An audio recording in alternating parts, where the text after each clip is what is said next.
Siliguri eastern bypass সংলগ্ন এলাকায় বেশ কিছু মানুষের দোকানপাট ছিল। তাদের সেখান থেকে উঠে যেতে বলায় তারা উঠে যান। সম্প্রতি দেখা যাচ্ছে সেই সব জায়গায় বাইরের লোকেদের দোকানপাট তৈরি করা হচ্ছে। আগে যাদের দোকান ছিল তাদের আবার দোকান দিতে হবে, এই রকম দাবি নিয়ে এদিন শিলিগুড়ি কর্পোরেশনের সামনে আন্দোলন করে সাধারণ মানুষ। সেফিল টাইমস। আমরা আজকে এখানে এসেছি, আপনারা জানেন এক সময় Siliguri corporation eastern bypass checkpost Himalayan কন্যা আবাসনের সংলগ্ন অঞ্চলে কিছু গরিব মানুষ, সেখানকার স্থানীয় গরিব মানুষ যারা বহুদিন ধরে সেখানে ছোট ছোট দোকান করে, কেউ চায়ের দোকান, কেউ ভাতের হোটেল, কেউ পানের দোকান, সেই দোকান করে সেখানে জীবিকা নির্বাহ করছিল।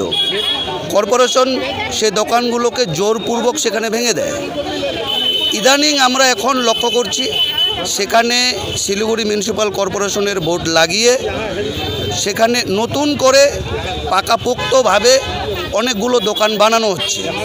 আমাদের মূল দাবি, আগে যাদেরকে উচ্ছেদ করা হয়েছে সেই স্থানীয় মানুষদের সেই জায়গায় নির্মিত সেই দোকানে তাদের দোকান দিতেই হবে এক।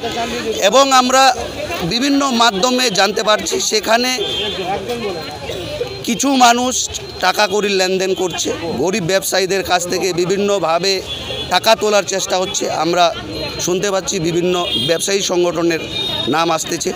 আমরা অবিলম্বে কর্পোরেশনের কাছে আমাদের আবেদন, উচ্ছেদ হওয়া সেই দোকানদারদের অবিলম্বে সেখানে দোকান দিতে হবে এবং বাস্তব কারা বানাচ্ছে সেই দোকান আমাদের পুরা শিলিগুড়িবাসীর কাছে সেটা স্পষ্ট হওয়া দরকার। রঞ্জিত রায়।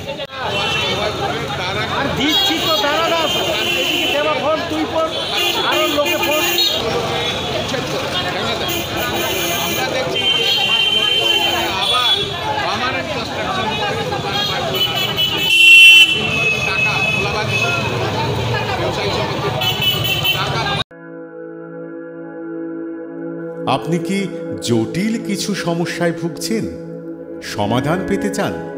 যোগাযোগ করুন প্রখ্যাত জ্যোতিষ ও তান্ত্রিক মনসারাম ভট্টাচার্যের কন্যা মনসা কন্যার সাথে। প্রখ্যাত জ্যোতিষ ও তান্ত্রিক মনসা কন্যা হাওড়া জানবাড়ি ও হাতিবাগানের নিজস্ব মন্দিরেও বসেন।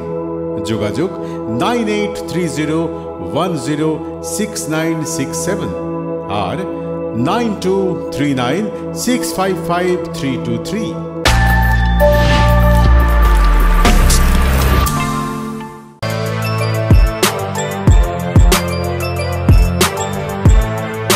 এখন অনেক বড় শ্রী লেদার্স হাওড়া ময়দান।